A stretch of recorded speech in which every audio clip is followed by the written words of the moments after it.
Rio Hondo Prep football is one of the best kept secrets in all of Southern California. As one of the smallest enrollments year in and year out, the Cares have won 16 CIF championships and have been one of the most successful programs throughout their history. Welcome to A Charge to Keep, the official podcast of Rio Hondo Prep football. And now, bringing you the latest news and content from his alma mater, a CIF champion in 2001, from the class of 2003, here's your host, Matt Hersema.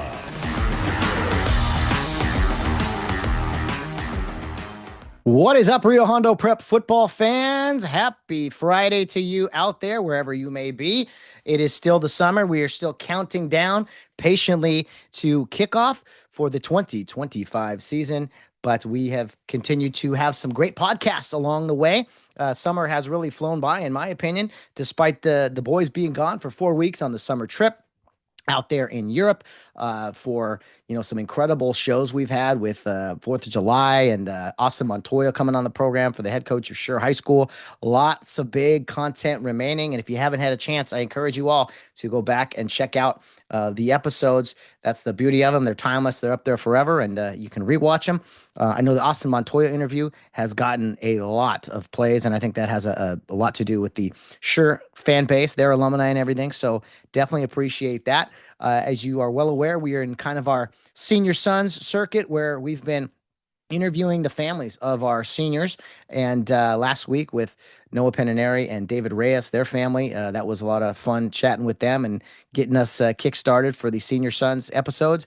We're probably going to do that along the way here the next few weeks with two families per episode. If some run a little shorter, maybe we'll do a third. But again, I encourage the families out there, if you haven't had a chance yet, to touch base with me. I would love to record with you at any time.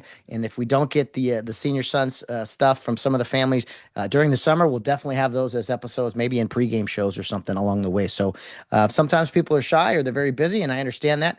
But I just want to give all the senior families an opportunity to come on, as two parents, one parent, doesn't matter, just an opportunity to say what they want to say to their sons going into their final season at Rio Hondo Prep. Today on the program, we're going to be joined by the families of two young men that contribute greatly to the football program. They've been playing varsity ball the past 3 seasons, got some work as freshmen, and they are both two-time CIF champions and headed into their final season, hopefully hungry for a third championship. We are joined today by the families of Rainn Pollock and Nathaniel Shine. So Rainn or Shine, I think we've all been waiting to say that for a long time, whether it is social media post or whatever. I said, well, I think it's fitting we put those two families together just in lieu of their names. And so, why not? Let's have some fun with it. The Shine family. It was great sitting down with them earlier. I'm about to record here with the Pollock family in real time as well. So just so you guys are aware, these interviews are conducted in, middle of July now. So this will probably air later, maybe around even August. But the boys are yet to come back from the Europe trip as I record this, which is a lot of fun because you get that kind of anticipation from the families to see their sons again, when they've been gone for a few weeks. So we get to document that, if you will. And as time goes on, I will definitely record more senior son episodes with the families, the parents of our senior boys. It's hard to believe, man, that these guys are going to be seniors. It always is the case. As you know, they started as freshmen. They were thrown into it basically because of our numbers were down, and it was like, hey, most of you freshmen are going to play as varsity football players. So Rainn Pollock, mostly on the defensive side of things, a linebacker, stud tackler, just really delivers some punishing blows. Very talented. I think he's dunked it a few times in some basketball games at the varsity level as well. Rainn has a kind of a nose for the ball. There's sometimes, maybe he gets beat a time or two, but he makes up for it more than that with some big time interceptions. He had a interception in that championship game at Santa Monica a couple years ago. He's had some really significant pick sixes, most notably the kind of sealed the deal against MLK High School in the second round last year. Not just a knack for the ball, but knows how to kind of get in the end zone. He gets a little time at tight end, so he's got some good hands, and it'll be interesting to see this season kind of where he fits and kind of if he plays a little bit more tight end this year. But he's excellent on the defensive side of things, and a force to be reckoned with. Don't let his maybe goofy smile or his little charm fool you. He's an intense warrior out there, and I always love watching Rainn Pollock on the football field. As I mentioned, Nathaniel Shine. Nathaniel, don't call me Nate Shine. Nathaniel the third, I should say. He's a guy I've been watching again since his freshman year. I remember making comments about him and kind of, or already kind of some size to him. I'm thinking to myself, I even broadcast. I said Nathaniel Shine is going to have a great career at Rio Hondo Prep. He has done so already, and his story is not yet over. It has been an incredible story with Nathaniel Shine. The injury 2 years ago that sidelined him for 7 weeks. Then he comes back in the semifinals. First time he touches the ball, 30-yard touchdown run, and then we all know that his hand knocked down the pass to win the championship for Rio against Santa Monica, the potentially game tying 2-point conversion that Shine stepped up for in a big way. Shine, let's shined the brightest. Is that the post? Is that the verb? Right, verb use, the past tense. I don't know. I'm just a podcaster, folks. So, but anyway, Nathaniel Shine, another great defensive player, somebody that has really been excellent on the defensive line. I'm curious maybe if this year, if maybe he gets a little work at linebacker. I'm not sure what the coaches have in store for him, but he seems kind of that hybrid player, with D line and maybe as far as pass rushing goes, or he is a good run stopper as well. And then he's got some time at fullback. Usually he gets some carries second half even, and he's kind of that game changer the past few years. He was like that third or fourth option where he'd get the ball, and after chasing Noah and Nate all those throughout the game, Nathaniel Shine, man, slippery but also powerful, running the rock, and so he has a nose for the end zone. And I know he's also gotten some work at tight end in the past few years. I know he had a big catch, a touchdown catch at up north and Kings Academy. That play comes to mind. So he's good with the ball in his hands. He's also a great defender, as I mentioned. So very talented individual, and both of these guys. Big, huge smiles. Big, huge smiles. Rainn, his smiles usually got like, hey, what's going on? What's going through his head at the time? Like he's got something on his mind. Nathaniel, just big, huge, happy guy when he smiles bright and very good in front of the camera. Just a guy that I think likes understands that the Rio players are under the spotlight and just ready to make plays. Both these guys, so I thought both of their families would be fitting to put together. And like I said, we're gonna have them on here on the podcast about 30 minutes each. I think of kind of how these interviews have gone, but I look forward to big things from seniors Rainn Pollock and Nathaniel Shine this upcoming season. I know their families do as well, and you will hear from both of them today as we honor our senior sons going forward today and the rest of the summer up until kickoff, which is only a few days away, August 22nd, against the Sure Spartans. Let's get this thing going. But before we get to kickoff and football on the field, let's reminisce and talk with the families a little bit about their memories of the past few seasons and what they're looking forward to most about the final season for their sons playing football at Rio Hondo Prep. We will first have the Pollock family, the parents of Rainn Or Shine, I should say, the parents of Rainn Pollock, and then we'll go right into the interview with the Shine family immediately after that. So sit back, relax, and enjoy my conversations with both the Pollock family and the Shine family as we prepare for the final season for both of their young men here in 2025. Please enjoy both families, and we'll see you next week. All right, as we continue our Senior Sons episodes, we are now joined by the parents of Rainn Pollock, Larry Pollock, and Cheris Pollock, respectively, two Rio Hondo graduates. So rather unique situation here. First off, Larry, good afternoon. How are you guys? Welcome to the show today. Good, good. We're doing good. We're excited to be here. A little nervous, but you make things easy. Hey, that's what I try to do. Make things easy. Your son has made his debut on the show last season. Did a great job. He's a man of few words, but nothing wrong with that. Cheris, as a mother, you got to be excited. What are we, 2 days away from your son and the rest of the boys returning from Europe? How you feeling about that? Yeah, I'm really excited. I can't wait to hear all his stories and just hear how the whole trip went. I think it's a great experience for all of them. Well, you know that high school young man of yours is probably just gonna be like, "Yeah, it was fun. No, it was good. Oh yeah, the Yeah, food. That yeah. was here." So, good thing you have some video and things to pull it out of him. So, Larry, man, right off the bat, talk to me about just these past 2 years, as both of you, again, being around Rio and Rio football specifically a long time, to see the team, the championship runs that not just your son, but this team has been on. Talk to me, Larry, as a dad, as an alumni, just what that has been like. What it's just the whole experience, soaking it all up, and just I don't know. It's a lot to bottle up and let out, but man, the past 2 years have been magical. Oh, yeah, magical is an understatement. It's been a fun ride, and it was not expected at all. Especially after we lost Ryan McCullough, right? As when Rainn's class was a freshman.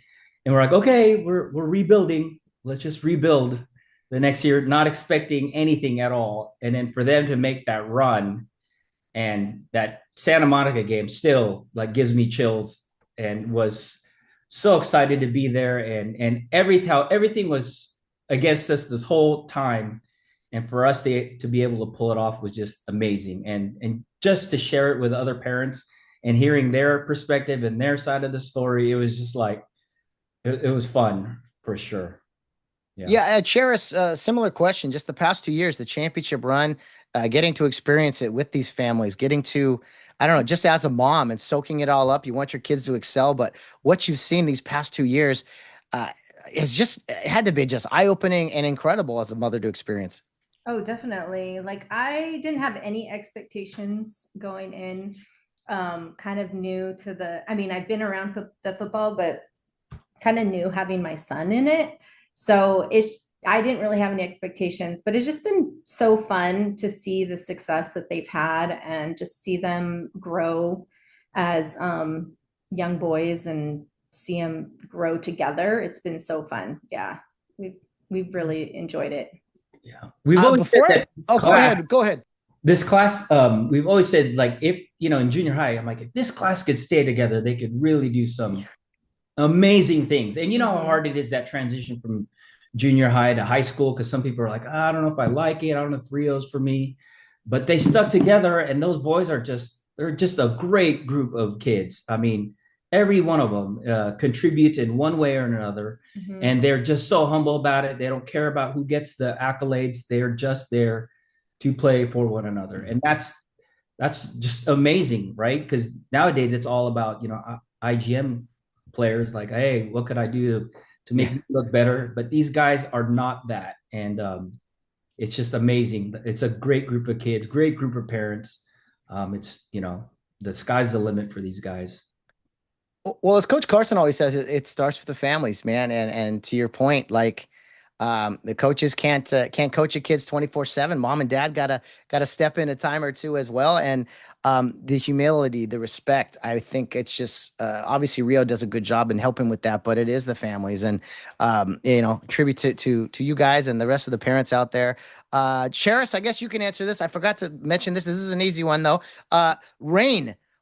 What is the story behind Rainn as the first name, let alone two N's? I've never understood that part. So I would say, what's your name? Ryan? Rainn? Oh, it's Rainn, like water. So talk to me about the name Rainn Pollock.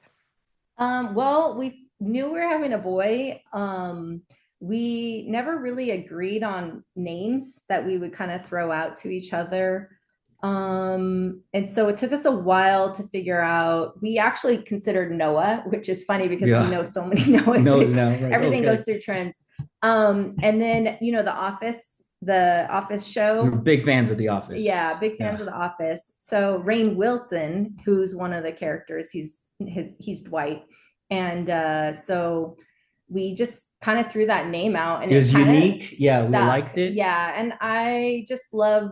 Yeah, I love the name. I love its uniqueness, and it fits him really well. Yeah. I mean, yelling rain across the house, I mean, it just has a natural flow to it, right? You would say, the name Noah wouldn't be so famous without rain from above. So I don't know. I don't know what I'm saying. I'm just, brainstorming here, thinking out. Yeah. No, I'm thinking on my feet here. Larry, let's talk about that freshman season again. And this senior class, for them to step on the field and not just suit up, they had to play varsity football as freshmen. I don't know if Rainn started right away, but him coming in games later in the season, I know mom was probably nervous. I mean, seeing these guys as freshmen, and they had a heck of a season that year to where they are now. I mean, it's one thing to suit up and be a part of Rio football. And it's another thing to play varsity 1 year after you were in 8th grade. Yeah, junior high to varsity. That was just like, man, I could remember me. There's no way I would have been dead. Yeah. Like personally, there's no way. But for these guys, not only to suit up, but they were in the trenches. Like Elijah Gavia was in the trenches. Yeah, Noah was in. We're like, these guys, they're still little boys, and they're in there. Yeah, put them in. But you know what? I mean, well, it was the first in 8th grade. It was the first year they did the Gold Coast, like that football league for where we played Oaks Christian. So Oaks Christian was and Viewpoint. I think Rainn got a concussion during that one. I think they missed out their 7th grade year. They didn't have any sports because of COVID. So I think having that level too in junior high and then jumping to high school kind of helped. But we've always trusted the coaches that they would never put them in a situation where they're gonna fail or get hurt. And so we're like, you just have to put your trust in the coaches that they know what they're doing, and they know what they're doing. So with Rainn, his freshman year, he played defense on varsity, and then he played JVs. He was offense. So he would play his games on Thursday and then go and play on Friday. And I think it just helped prepare them, because once you kind of play at that level, and then it's only going to push you every year to get better and better. And I think with Rio, there's no really separation between like the upperclassmen and the lowerclassmen. Once you're on the team on varsity, you are one of the brothers, right? And you could see how the seniors really took care of the freshman guys and hyped them up and included them. They weren't like, hey, you shouldn't be talking to me. I'm a senior and you're a freshman. They were like, you could see them like mentoring the kids. And I only hope that, Rainn sees that and like does the same thing, reciprocates, to the incoming freshmen. Hey, you're on the team. You're one of us, right? And so I think, and Rio, I think, does that really well. There's no separation, with upperclassmen and lowerclassmen. Everyone is just, in there together. Yeah, you do everything together. You do trips, you do outings, you do, field trips, and it's like the whole school participates in these things, which is funny. While you mentioned the coaching staff and just kind of Rio in general, and I want to ask you guys about kind of something, kind of go back to your days in high school at Rio. Mark Carson, he was a teammate of yours, Larry. Charis, I'm sure you knew of Mark in high school. So what's that? Yeah, I grew up with him. Growing up, there you go. Growing up with Mark. So, if you could talk about head coach Mark Carson, and I don't know, any memories you have of him as a player, a classmate, and things, and just how, if you could just speak to him as a whole, since you guys have each known him a pretty long time, and now he's coaching your son. Yeah, I mean, Mark and I go way back. I mean, the first time I met Mark was in '87 on the trip. I didn't go to Rio Hondo. I was just a Care Youth League, Indian. And my mom said, hey, you're going on this trip for 2 months and you're going to learn responsibility. You're going to learn how to take care of yourself. You're going to learn, just to be independent. And looking back, I think it was good for her because she needed a break from me. But that's where I first met Mark. And Mark, it was 4 of us. We were the youngest guys at the time. It was Mark, Derek Dido, Tim Lenny, and me. And we stayed in a tent. And I didn't know Mark back then, but he kind of had this like aura where like people just flocked and followed him. And he was kind of like the cool kid, the little leader. And I didn't get any street cred until I met Mark, right? And I remember coming back from a trip and I'm just minding my own business at Care, and Mark and his little posse of guys were walking around, and he stopped. He's like, hey, Larry, what's up? And I was like, hey, Mark, how's it going? And I could hear his little friends were like, who's that guy? He's like, oh, he's Larry. He's cool. And I was like, and I felt like, oh man, I'm accepted now. I got some street cred. So Mark and I, we go way back. We coached against each other when we were in high school. And I knew from like going against him when he coached the Tigers. I'm like, man, this guy's like above a level. Like I'm just telling him, okay, turn left and give him the ball. When Mark would be calling plays and had like blitzes, and I'm like, Mark, these guys are like little kids, but he was on another level when he was coaching. So yeah, Mark and I go way back, and I love the guy. Yeah. Yeah. Cheris, you grew up with the guy, so you probably knew him even longer, right? Yeah. Is what Larry's saying, are these true? Mr. Mark kind of walking around, basically Mr. Yeah. whatever. He reminds me of the guy from, I don't know if I should say from Newsies. Newsies, Brooklyn. He always had like, he was like the cool guy, and he always had like the people surrounding him. But the thing I do remember about Mark is he always dreamt like big. Like I remember because he moved to the East around the same time I moved to the East when we were in high school. So we kind of would carpool sometimes. And then I just remember like he always was dreaming big. I think he wanted to do like sports newscasting, and he was talking about that for a little bit. And, you know, he just had big aspirations. I don't know. Yeah. And then to see where the football program was and to where it is now, and it's like just the tip of the iceberg, you know, he dreamt big, and he's making it, you know, happen. Mm-hmm. He certainly has. We are grateful for that, and his ability to, you know, it's one thing to dream big. It's another thing to like really pursue those dreams actively. Yeah, and definitely.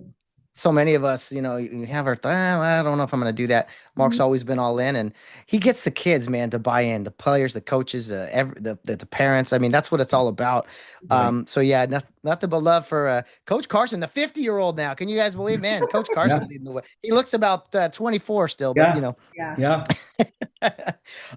Let's talk about any specific moments from you guys. I mean, you mentioned Santa Monica or whatever. Rainn, big interception in that championship game. I'll never forget. But I know there's a ton of memories, Larry. But I don't know. Do any specifics stick out either about your son or just the team in general? Man, I mean, Santa Monica was just a phenomenal game. You know, and just like I said, everything was going against us with the announcer there, the venue, them keeping our fans, you know, till halftime because they were sold out. Oh yeah, and being placed, we were like, because you know the seating wasn't that great, we were put at the end zone in the middle of the other fans, and so we're like. We were just going back and forth with the fans, you know, trying to defend players and stuff because it was a hostile environment, and but for us to pull it off was just amazing, and the boys just you know, coming together and pull it off. And you know, at work, I have a routine. Firemen, they have a routine. They do things the same every day. So I come in the morning, I do my checkout, I speak with my crew, and then I do some admin work. And I always turn on YouTube, and I always click on you know the videos that you have of the 2023 season or the 2024, and then I just constantly have that in the background. I think I've added like the count of that video like so yeah, and I just watch it, and I like to break it down and see different people and the reactions and people in the crowd and what happens when, you know, a certain player does something. And it's just, I don't know. I love it. It's call me a freak fan or something, but I watch it all the time. Football junkie, man. I do the same thing late at night. You know, what's we gonna watch? Let's watch some highlights. We're getting close to the season. Yeah, exactly. I'll turn on recapping, watch games again.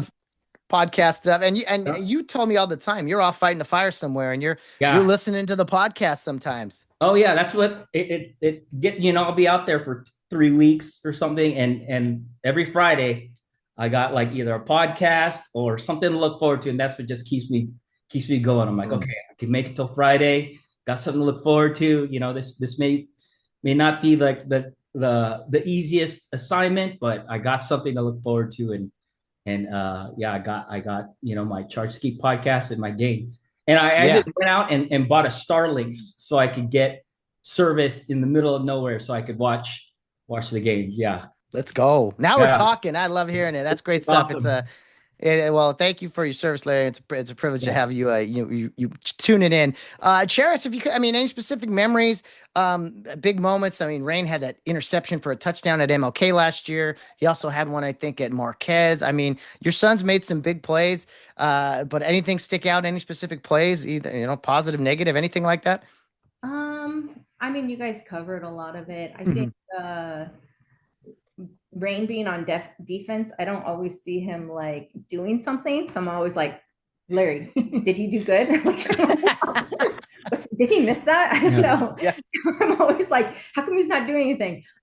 So I don't always like see him doing the big plays, but when he does get like the pick six or the interception, it's kind of fun because you're like, oh, I see him, running the ball or doing something. But yeah, I think the Santa Monica, I mean, that was very memorable. It was just a fun time. Yeah. It's hard to beat. And then you've been at Cherish, you've been at the forefront of I see you at these championship celebrations. You're there kind of maybe not running the show, but you and all the moms kind of setting up the championship stuff. And I mean, you got a responsibility with team dinners and all those things. I mean, being a mom for the Rio football team, I mean, how do you prepare other mothers out there for getting involved in this thing?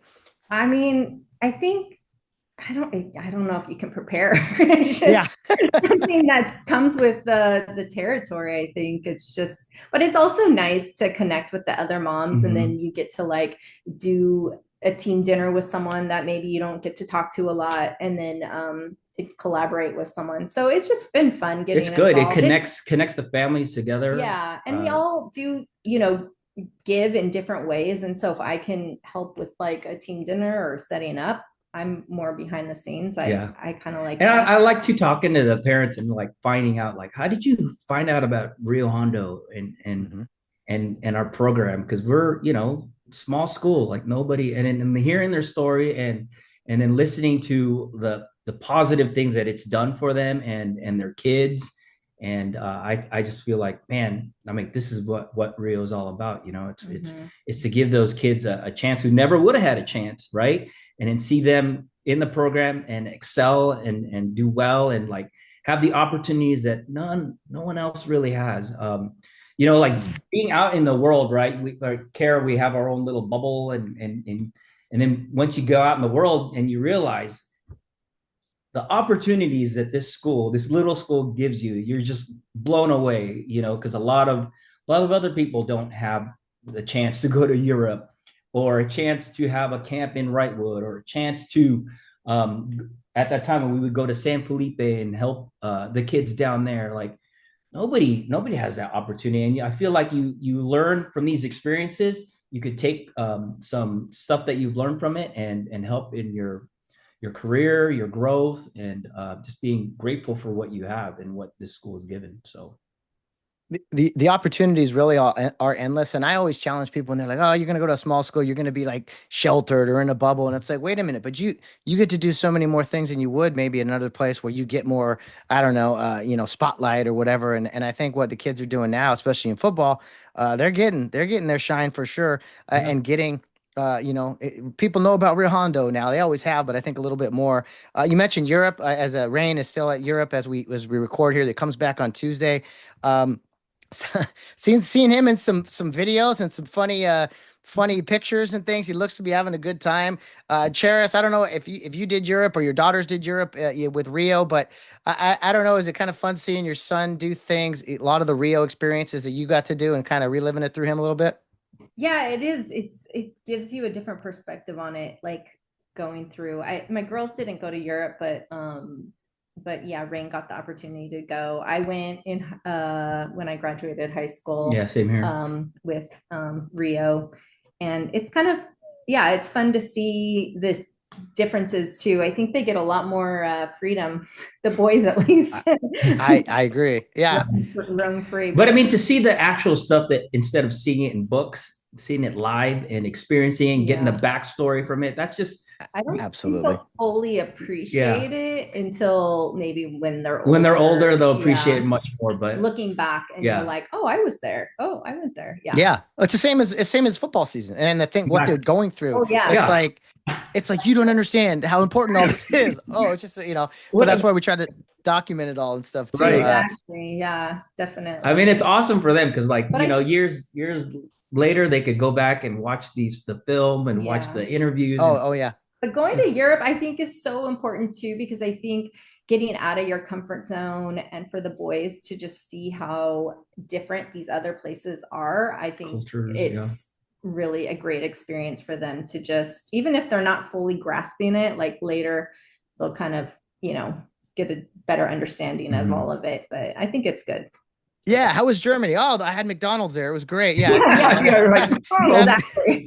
I did this, but I did the same thing when I was in high school. It's like, Exactly. you appreciate, but I don't know. There's some, like today, I think they posted a photo of our boys in front of the Coliseum. If that doesn't give you like chills and like, oh, here we go, football's coming. That's the world's first sports venue, really. And Yeah.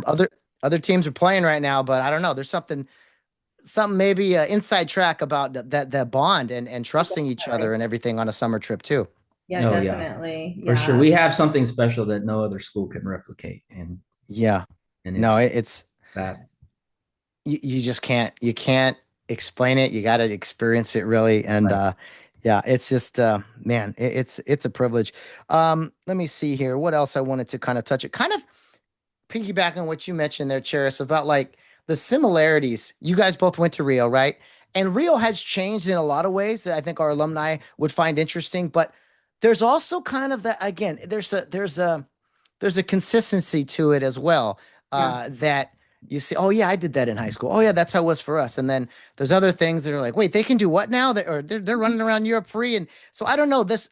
I don't know what the direct question is. Just kind of the similarities really to when you guys went to school and kind of what you're seeing now. And I don't know, just the similarities and how interesting that is as parents. I think what's similar is the values and what they teach and their foundation. And that's something, unfortunately, nowadays a lot of the schools don't teach or anything like that, and it's lost in the youth. And I think that Rio's good at keeping their identity, who they are, what they're about, and what they stand for. And that's what drew us, because we had our kids in the public school system and we saw what they were doing, and we said, this is not the environment that we want our kids to grow up. And so that's why we decided to put them in Rio. The things that have changed is just a lot of things, what they allow, like, do.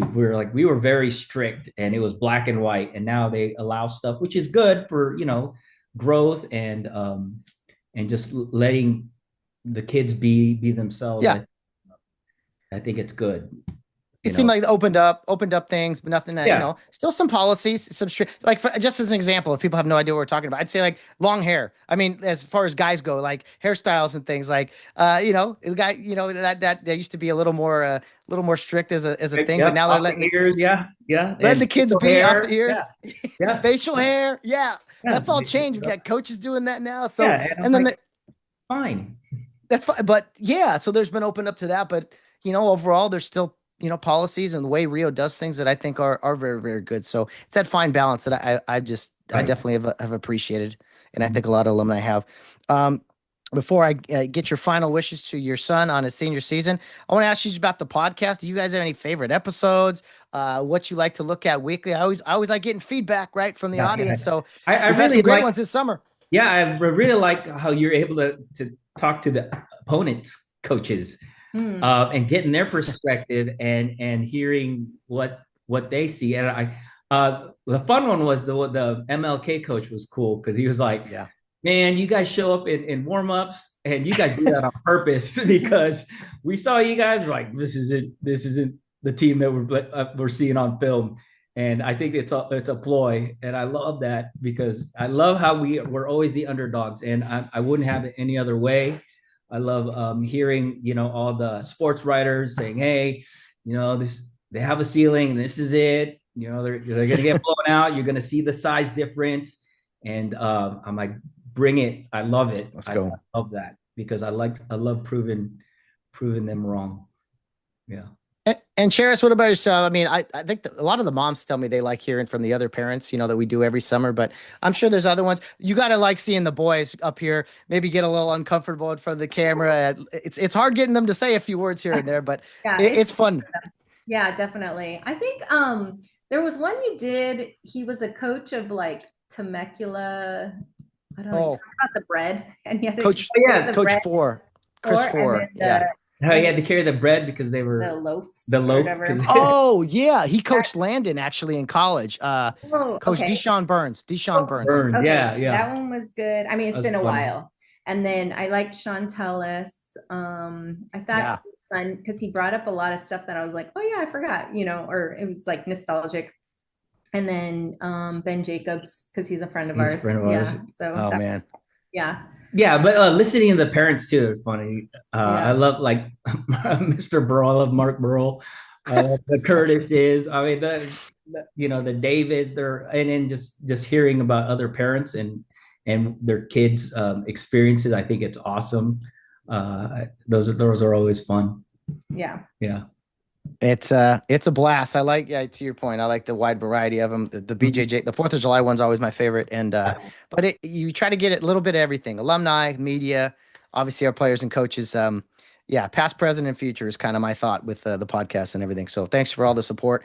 As we wrap it up, your final child is about to be a senior here at Rio Hondo Prep. Three in a row there. So yeah, I'll let you guys say anything you want to about Rainn, going into his senior season. Well wishes, whatever you'd like to do. Cherish, we'll start with you. Words for your senior son, Rainn Pollock. Oh, okay. I wrote something.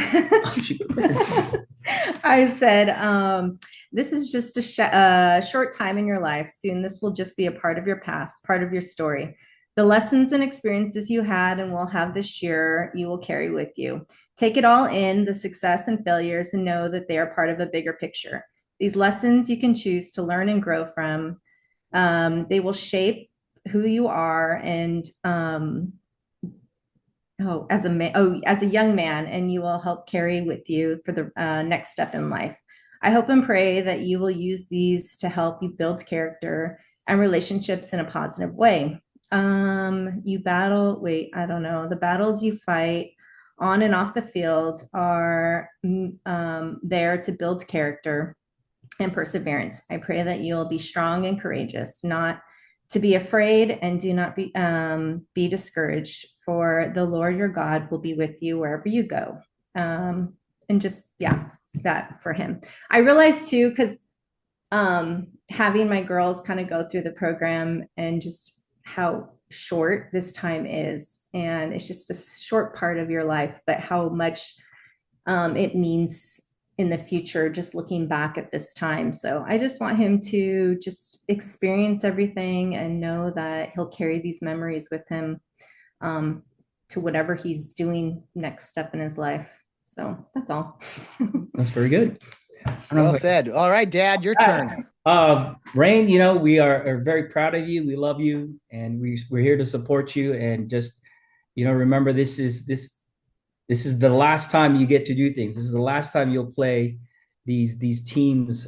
So just put your heart into it. Listen to your coaches. Trust your coaches, and trust God that He will help you guys and lead you guys. And we just are incredibly proud of you, and we have enjoyed this run. Yeah. So it's been a lot of fun. It's been a lot of fun for our families. Like we love Friday nights. We like coming together as a family. We're excited for Dallas. We'll be there as a family. Yeah. So enjoy this time and learn to trust your brothers, and learn to trust your coaches, and learn to trust God. Yeah. One more time. Here we go. Can't wait, guys. They grow up fast. I don't got to tell you that. And hey, it's been a 4-year ride for the parents as well, for mom and dad. So I can't wait to see you guys in Texas. How about August 22nd, man? You ready for that? The season opener? That sounds like a good opponent right there. Let's go. Ooh. Yeah, fun interview with Coach Montoya. Get us ready about a month out. To Larry Pollock, Cherish Pollock, thank you for your contributions to Rio football, and of course, raising an outstanding young man like Rainn Pollock. We'll see you in a few weeks, guys. Kickoff is around the corner. Sounds good. Thanks, Matt. Thanks. All right, we are now joined by another group of senior parents, the Shine family, Mr. and Mrs. Shine, respectfully. Although for this interview, I will refer to them as Nate and Kimberly. Shine family, good afternoon here in late June. You guys have a house that is full of love and things like that, but you got one less Shine in your living room there because he's off to Europe. Kimberly, what's it been like with Nate gone for a few weeks here out in Europe with the team? It's quiet. It's quiet. I miss him. I miss him terribly. Yeah, it's good though. Corinne's getting a lot of one-on-one love and attention, which is good, but we miss him. Oh, no doubt. As great parents you are, and Nate Senior, I should say Nathaniel is Nathaniel Shine the third, so that makes you Nate the second, and your son Nate was always like, no, it's not Nate, it's not Nathan, it's Nathaniel. So I'm not sure where he gets that from, but he's very adamant. So Yeah. Nate Shine, how about your son being off in Europe the past few weeks? Oh well, it's the ratio's off in the household from a male to female Yes. balance, and so I'm losing more than I've ever lost before. So um, I think I'm allowed to recover, less wrestling matches in the living room. So the cleaning of the house is maintaining a little bit better than it was before. That's probably it. Yeah, no doubt. Hey, a teenage boy, there are a lot of things, but sometimes they can be messy and rambunctious and things. So, Right. hey, I will say off the bat, with this upcoming senior class, I remember it was the first year I started the Charge to Keep podcast, and I was excited to look at those freshmen and be like, man, they're already playing varsity. This is going to be quite a ride. And I remember your son, Nathaniel Shine the third, and he had already kind of grown into his body a little bit and was a pretty big kid. And I remember thinking to myself, man, that guy's going to be good in a few years with that Rio Hondo development. So those are just my two cents. And Kimberly, I mean, no mom is really ready for this, but can you believe that your son is about to be a senior? I know. I can't. I've been processing it, I think every day, my heart, just a little bit every day. Super proud of him. But this is what we do, right? You parent and they differentiate and they become their own entities. And that's what I tell myself over and over again is that this is how it's supposed to be. He's going to differentiate, and we're super happy with the human he's become. Yeah. No doubt, no doubt. He is like so many kids on this team. He is an exceptional young man, always smiling, but also handles business when he needs to.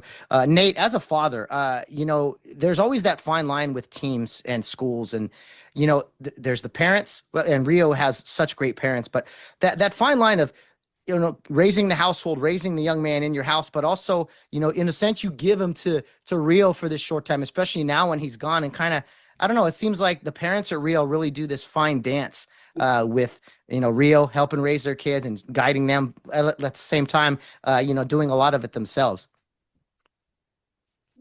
Yeah, I think that what Rio's done, and all the way through from the Care Youth League all the way through to Rio, is they've created a community that has principles and values that make it really well known that they're here to take care of your kid, and we're going to love your kid and create a safe space for your kid to come up and be who they are. I mean, we really believe that, God has wired them to be who they are from birth.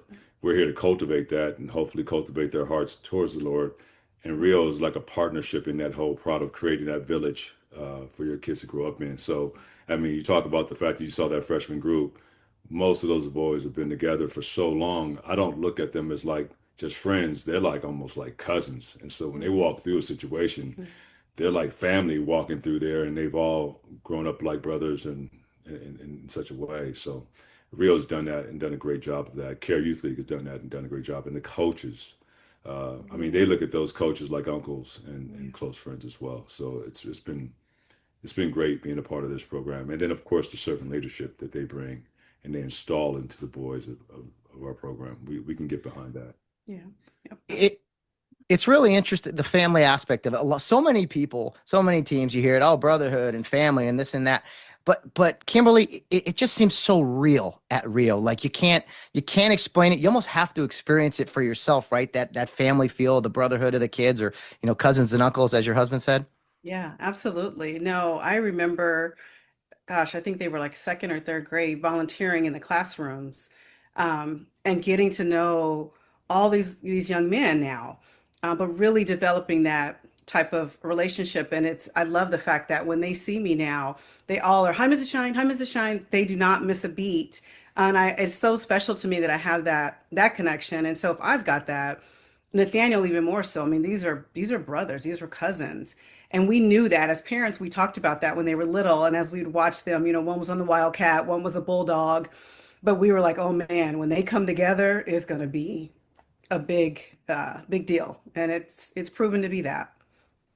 Especially with Rio Hondo, and something they're going to learn, you guys are going to see, is that is these lifelong friendships, no matter where guys end up in life. I mean, you see it in the coaches, as you guys mentioned, most of them went through Rio. You see the connections there. I have lifelong friends, from 20, 25 years ago or so. It truly is special and unlike anything out there.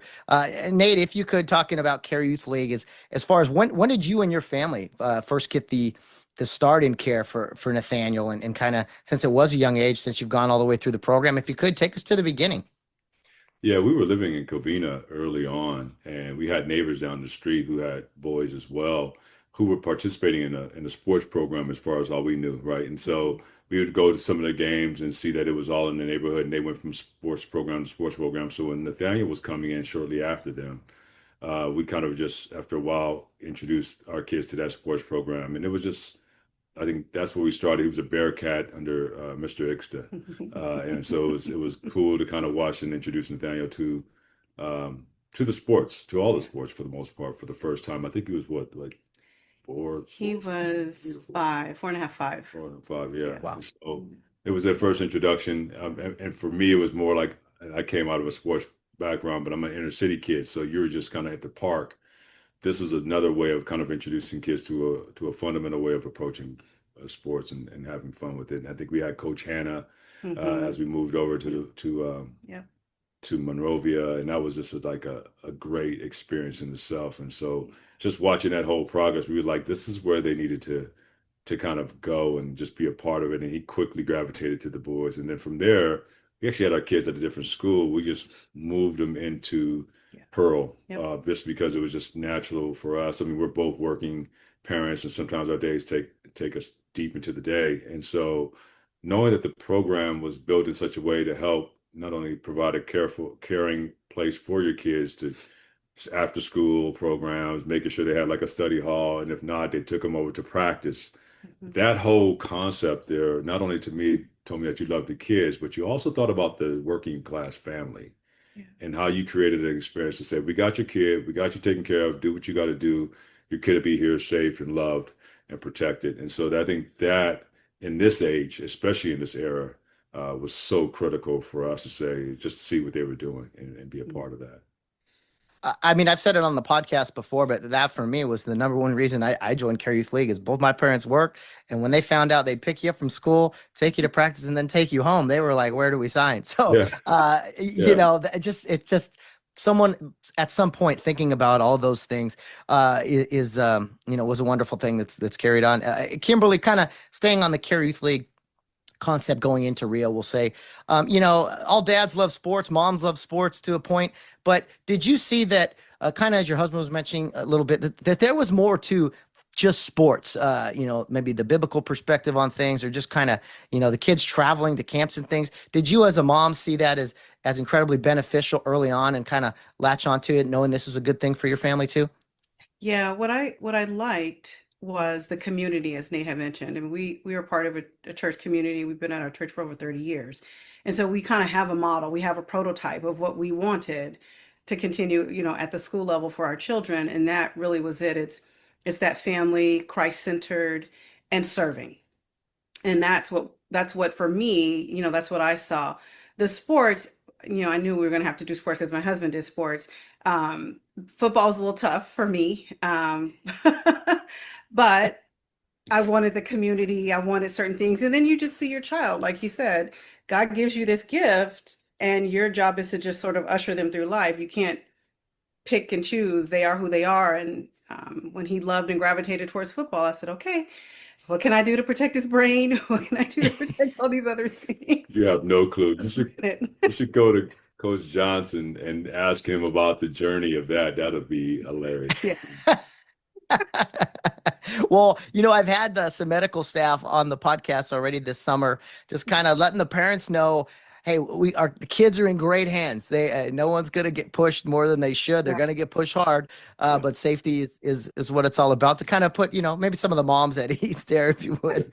Um, Yeah. Nate, I'll ask, with Rio Hondo, I will say there's been so many great young athletes go through Care Youth League, and not a lot of them, stick around. They go to other places because they want to be seen, or they think it'll be a better experience. As far as Nathaniel coming to Rio Hondo High School, I mean, was there any doubt that or anything like that? It seems like you guys were pretty set on him coming to the high school and being a part of the great Rio Hondo Prep football tradition. Yeah, you know what? More than just us being set, they wanted it. He wanted to be there. Yep. Both our kids really wanted to be at Rio Hondo. They made these connections with these friends. It wasn't about the sports as much as it was about the people that they were around, the coaches and the teachers that they were around. So uh, you can't. I mean, if you see that, why would you take your kid away from that as a parent? And so you want a place that's nurturing, that creates that kind of connection for your youth. And again, I played competitive sports at another level. Is at the end of the day, this is what makes all the difference in the world is that community and that connection, and that's what brings the best out of you. And again, that is where the winning comes from. It's not from the individual stats. And so it's the community, it's the group, it's the being as one. The best teams I've ever been a part of was not that we were more talented; it was just that we were together. And that's what Rio brings to the table. Yeah, that sounds very, very familiar, with this group. I mean, the past 2 years have really been phenomenal. Their freshman year was pretty insane if you think about it. Basically, a D1 college player and a bunch of freshmen playing on a team that we did the playoffs. It was like, okay, Here's what we're in store for. But I want to go back specifically to 2023. Magical run the team went on. Mrs. Shine, Kimberly, you mentioned you worried about football and maybe injuries. Nathaniel suffered a broken collarbone. Unfortunately know what that's like. I'm sure that wasn't easy for you as a mom, but Nathaniel had this magical recovery. He was patient, and he ended up contributing greatly in the semifinal and the championship game, of course. What was that like as a mom seeing, all right, he's got a broken collarbone. This was my greatest worry. And then seeing him recover and do amazing things after that. Yeah, lots of emotions, lots of emotion. I mean, just from when I knew, because Nathaniel's he's pretty good, he's pretty stoic. And I knew when he came off the field that it was something bad. Although he held it together, no one really knew. And so I just grabbed him, took him in the car, took him to my hospital that I work at, and got him x-rayed right away. And it was, I mean, it was a little bit of a wait. And I remember them kind of like, oh, it's just a collarbone. Oh, it's fine. It's whatever. And then when we saw the actual break, nurses and doctors are coming in. They're like, do you need pain medication? Do you need anything? Really like the whole atmosphere changed. And it was tough. I'm not going to lie. It was tough, but we got through it. And the orthopedic surgeon had told him that he would not play for that season. He was done. And he kept telling him that week after week. And Nathaniel was just locked focus. He's like, nope, I'm going to the playoffs, and we're going to CIF. And he just kept. And I think I can't remember what week we were in. And it was right before the beginning of the playoffs. And the surgeon and his PA were in the office, and he's like, I'm ready. Let me play. And so they were like, okay, fine, do this. And so they started having him do these things, and he did it all. And they looked at each other and they're like, man, to be 15. And he said, fine, I'm going to clear you and I'm going to let you go. Yeah, they wanted to see the x-ray also look a certain way and all those things. And every milestone was being met. And then, like he said it from day one. If we make it to semifinals, I'll be back. And that was what he said. And we were like, I'm not going to block that if you want it. Yeah. He the road to recovery was something. And I remember seeing him, talking to him on the sidelines. He's like, I think I asked him in like week 9 or something, because I think the injury happened like week 7. I said, so what do you think, man? Do you think, is your season over, or do you think there's a chance you come back? He just turned and looked at me. He goes, semifinals. I go, oh, okay. And I think I filmed this at one point, but Coach Carson, after that quarterfinal win down in Orange that year, he's hyping up the troops and all this. And he goes, And plus, next week we get our secret weapon back, Shine. And the boys lost their mind. They were like, yeah, Nate's coming back. And so, Nate, I'll ask you, I mean, the first time he touches the ball in the semifinals, 30-yard touchdown run, that's incredible enough. But I'll ask you as a dad, watching him knock down that pass to secure the CIF championship, you had to know it was him right away. I mean, not to embarrass you, put you on the spot. What was that like after seeing everything your son had gone through to knock that pass down? You know, like I said again, it feels movie scriptish, right? It's like I almost feel like he's spoiled and he gets all these type of things. Like, this is unreal. This doesn't happen in real life, right? And so even when it happened, when he knocked the pass down, we were so far that it's like, did he just, like, you had saw him battling throughout the day with these guys, and those guys are huge, and he's kind of fighting and he's trying to figure out different strategies, and then finally he's like, okay, I think the strategy, you could see him kind of working through the strategy of, I'm going to sit back, I'm going to fight, but I'm going to play the passing lane, and that's what I saw him kind of working through. And on that last play, I mean, when they got down there, I'm like, oh, I know what play they're going to run. It's the play that's been working all day and all night. And so when they pulled back and he jumped up, and then I just saw him running, like he got excited, and then, like, the ball went off, and like, did he just hit that ball? And it was hard to even kind of take it in. And then just after that, you just kind of erupt into, wow, you can't even imagine what just happened. And we had a lot of friends and family who were there. Everybody kind of rode the high of Rio Hondo of us in our journey. So we had friends who probably didn't know much about Rio Hondo, and all of a sudden they're like, what is going on? We got to go to these games. And so buying season tickets now. Yeah. Yeah. So that's what it's all about. That's what it's all about. Bringing everyone in. Let's grow this thing, you know? Yeah, that was a special night. I remember interviewing him after the game. He had the trophy in his hand, big smile as always. And just like, he said, I want a few of these things. I was like, oh, okay. And then the next year we do it. And it's like, he wasn't lying. He wants to get a few of these. Kimberly, if you could talk to me about being a mom in the stands these past 2 years. We've had some blowout games, but we've had some heart-wrenching moments as well. Santa Monica, MLK wasn't easy. That game was tight early. The Warren, I know we blew them out, but Poway, Vanden, if I call you guys the super moms, because you guys are all there, praying before the game and biting your nails. I mean, What's it like as a mom for these student athletes? It is stressful. I don't eat. I barely breathe. And it's just one of those where once we get over the game, then I'm like, okay, I can eat. Like, I remember the Santa Monica game at halftime, one of his uncles was like, you want some food? And I was like, food? Who can eat? I don't want any food. No. I want this game to be over. It is. That's why I'm probably one of the earliest ones there. I get there early, grab my space. I kind of just center myself, ground myself, and I like to be there for the boys. If they need, liquid IV or Band-Aids or whatever, I have stuff for them. And I just kind of get myself mentally prepared as well, even though I'm not out there on the field. I feel like I am. Yeah. The kids have it easy. They don't worry or stress at all. They're just teenagers having a good time. It's the parents who are living and dying in the stands at times. Nate, if you could, we talked about last, Santa Monica. We get to Warren last year, and no one thinks we have a chance. We believe, but sometimes belief isn't good enough. What did you make of that championship game last year, where we absolutely handed it to? I mean, we just dominated Warren. It was close early, but we pulled away in a game that many people thought we had no business even competing in. Yeah, I think it's one to say that our boys are great and they play as a team, the cohesiveness, but I think our coaching staff and the defensive scheme that they pulled up, as well as Coach Johnson and his offensive scheme. I mean, I call him the chess king, right? He's in there playing chess with these folks, man, and you can just see it. Like, you guys are playing checkers over there. He's playing chess, and he's putting everything in position. So the fact that you're just body shotting these guys left and right, and you can see over time Warren breaking down, arguing, the bickering on their side, and you see our guys that just like sticking together, picking each other up, getting more fired up, realizing more and more we got these guys. And that was pretty much the impressive point for me, is that it's the whole. It's not just the players. It's the boys who have bought into the program.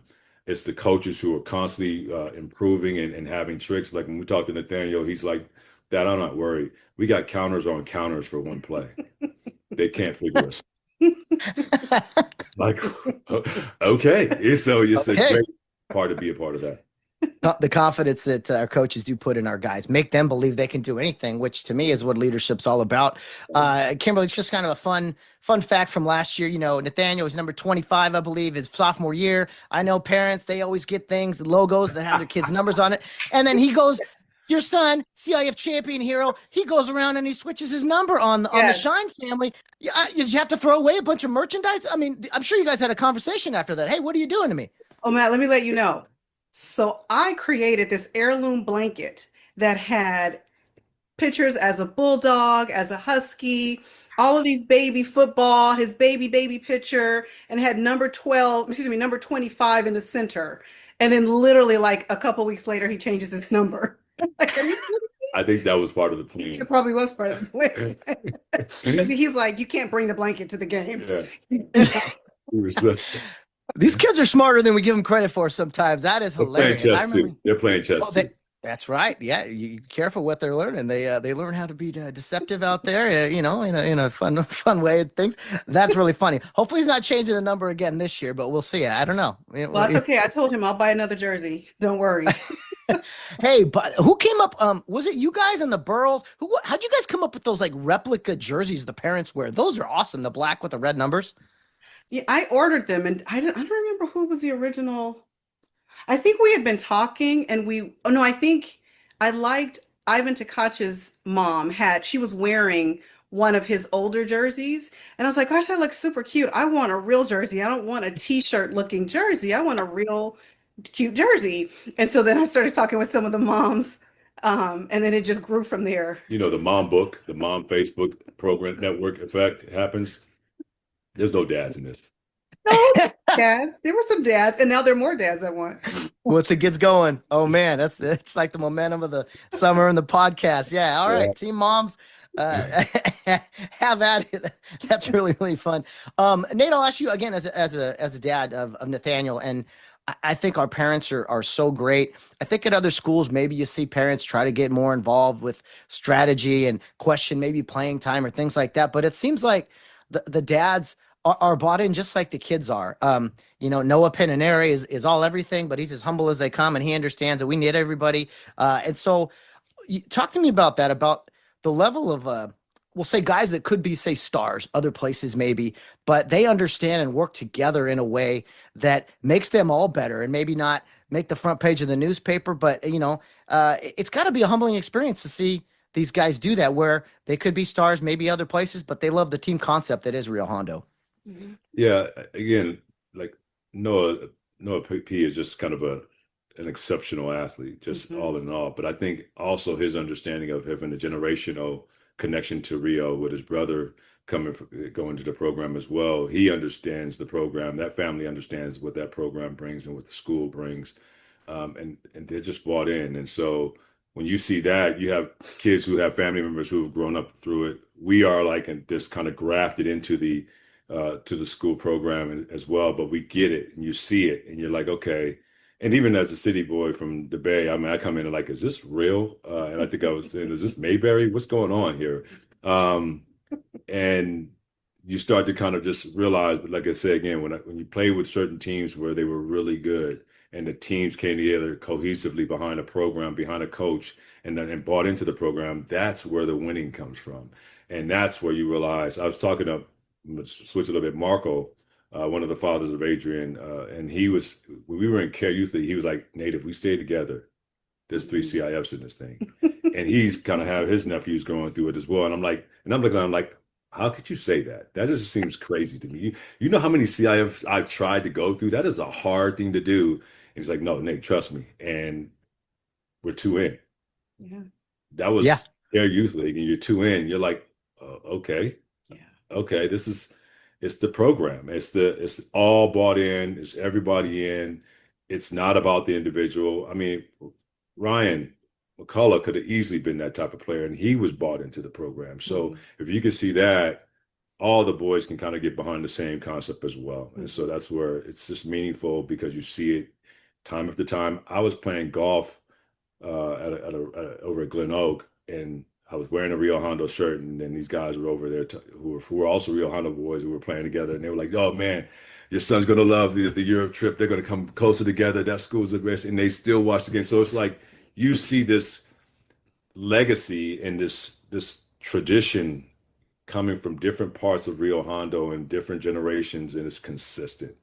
To what you say on your podcast, I wish it sounds fake, but it is not. When you run across a real person, it is real. And so you just see it, and you got to go, okay, well, the proof is in the pudding. The fruit is there, right? And so judge a people by their fruit, and the fruit is being shown. Amen to that. And every year we get a fresh batch of graduates. It goes out into the world, and hopefully, if we're continuing to continue in the magic, that's the way things continue to go. Kimberly, I asked you about your son Nathaniel Shine the Third. We know him as a football player in the audience and the alumni watching and things. But what could you tell us about the young man? Any other interests he has? Maybe some thoughts on college, or just, I don't know, if you could fill us in on what he's like, as a teenage boy. Yeah, well, I'll first say that the Nathaniel and the insistent on that is for me. I absolutely love the name. I love the meaning. And I made sure growing up that he was Nathaniel, Nathaniel, Nathaniel. And so it's a gift of God. And that is who he is to me. He's our firstborn. He's my only son. So there's going to always be a special place in my heart. I always call him he's a kid who has a sweetheart. He's very even keeled, very level, and he's a bridge builder, which is a mark of our family. It's a mark we've been told from our pastors from years ago. And so I love that he can sit in multiple camps, and he's the link for people that may not necessarily have connected, but because of him, they connect. And we tell him that, and we, he's the mark of our family. We're a family who loves to be hospitable and generous. And so those are markings, and we wanted to instill in him and make sure, look around. If you see someone needs lunch, get them lunch. If you're out and about and you see someone doesn't have money to participate, help them out. And so he listens, and I love that about him. And he, as a teenager, he talks to me, which is huge. He'll come back and we engage and we have these conversations. He's, Mom, and he's telling me all these different things. And I'm just like, I'm so blessed that he actually wants to talk to me. We go to concerts together. I'm like, oh, you're not embarrassed that I'm here, that your dad's here? It's huge. It speaks volumes that, and I know I had our pastor tell us when Nathaniel was little, because he was always that smiley kid. And he's like, you would know you've done your job well as parents if he continues to have that smile and that joy in him. And it's like, okay, that's one of our marks to look for. Yeah. His pun intended, smile shines bright. Pun intended there. Incredible kid. Nate, what about Nathaniel as a brother? He's an older brother to Corinne, your daughter there at is she in high school yet, or will she be in high school? She's in high school. She's a sophomore, going to be a junior this year as well. She's now transitioning, but she's running track with Rio as well. Yeah. So you got junior, senior, brother, sister there. This is potentially a big year for the Shine family. It could be very exciting. Very exciting. Very costly. I heard a rumor, Nate, that you in fact played college basketball. Is that correct? That is correct. I played at Cal Poly Pomona Division II basketball. Oh, okay. Very cool. Very cool. Some good programs over there. Does your son maybe ever talk about, I'd like to follow in dad's footsteps, maybe playing college ball in some way?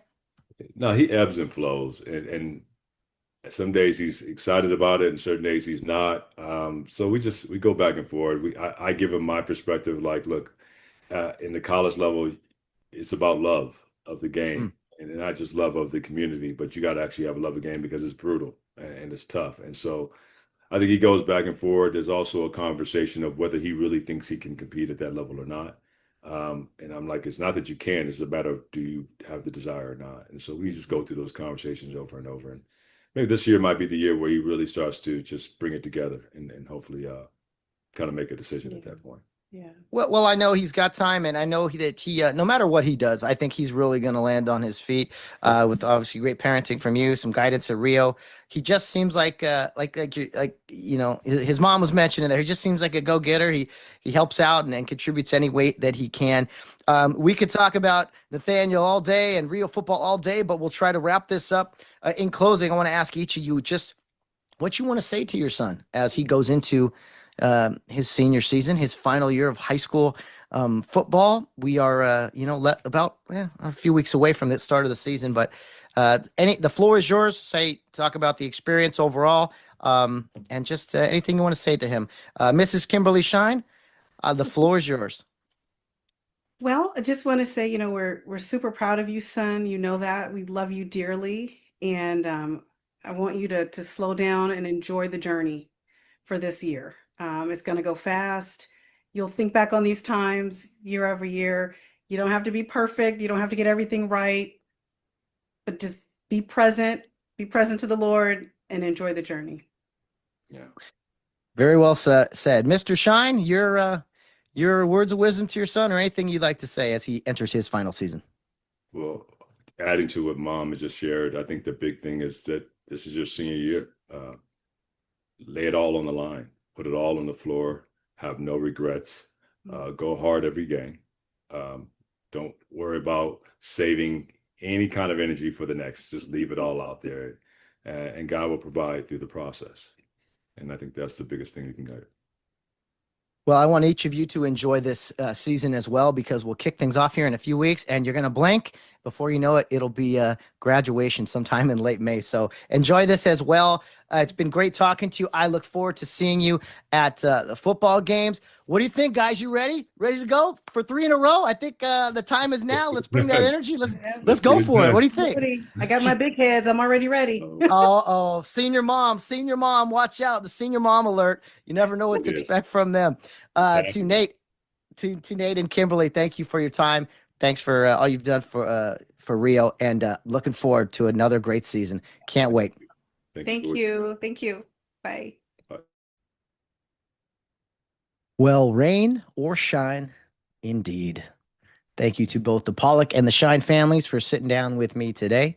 It was an absolute blast catching up and just, reminiscing some good memories and looking forward to some new ones here in the near future. We are a few weeks away from starting another season. The boys will be practicing out there very soon, if not already. And man, I'm excited. I'm so excited. For me, season ends in December. You got Christmas, a very busy time of year. You turn the calendar to January.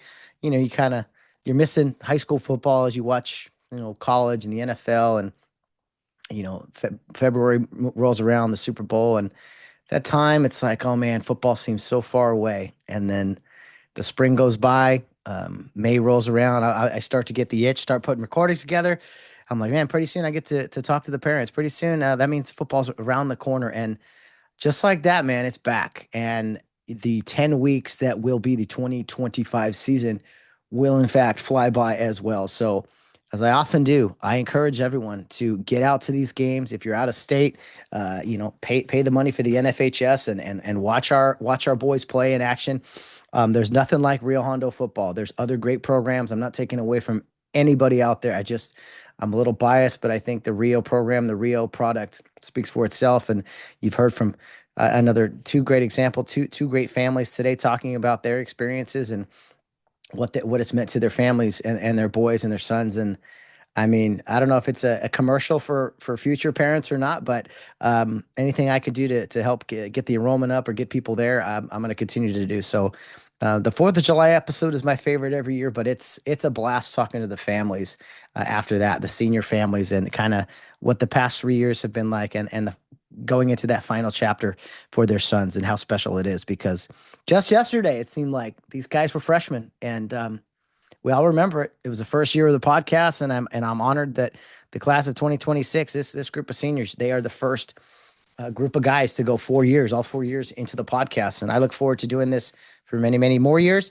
But we'll kind of you never forget your first. You never forget the senior class of 2022.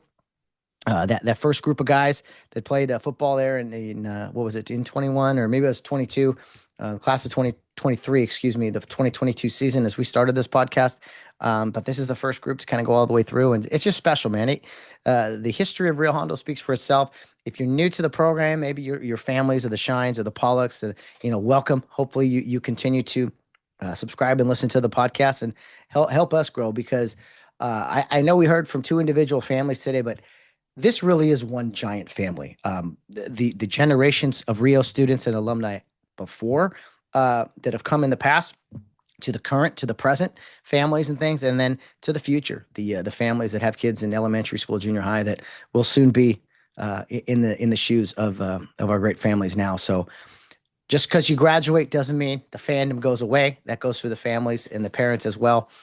We encourage everyone to continue to come out to games. And I mean, like we said, 5 home games, 10 games, although as of now we're looking at 9. You never know about the postseason. No, there are no guarantees except for the games in front of you. So thank you to the Shine and Pollock parents. I look forward to talking to more families here on the podcast. Like I said, whenever we get around to it, if the interviews don't air in the summer, they'll air during the season at some point. We promise you we'll give you a platform to talk about your sons if we can sort it out and do so accordingly. We are a few short weeks away from the kickoff against Sure on August 22nd. I encourage you all, get out there, get there early. Let's set up shop. Let's eat some good food, maybe in the snack bar. Let's start this season off right, much like we're doing here in the summer in preparation for however many weeks we've been doing, 6, 7, 8 weeks of preparation, getting us ready for another season of Rio Hondo Prep football. Thanks again for tuning in. Thank you to the families once again, and to the other families out there. Look forward to talking to you very, very soon. We'll be back with another episode next week. But until then, guys, in closing, as a friendly reminder, Rio Hondo Prep football, humble in victory and gracious in defeat, because we always have a charge to keep. A charge to keep I have, a God to glorify, a never-dying soul to save, and fit it for the sky. Arm me with jealous care, as in thy sight to live. And, O thy servant, Lord, prepare a strict account to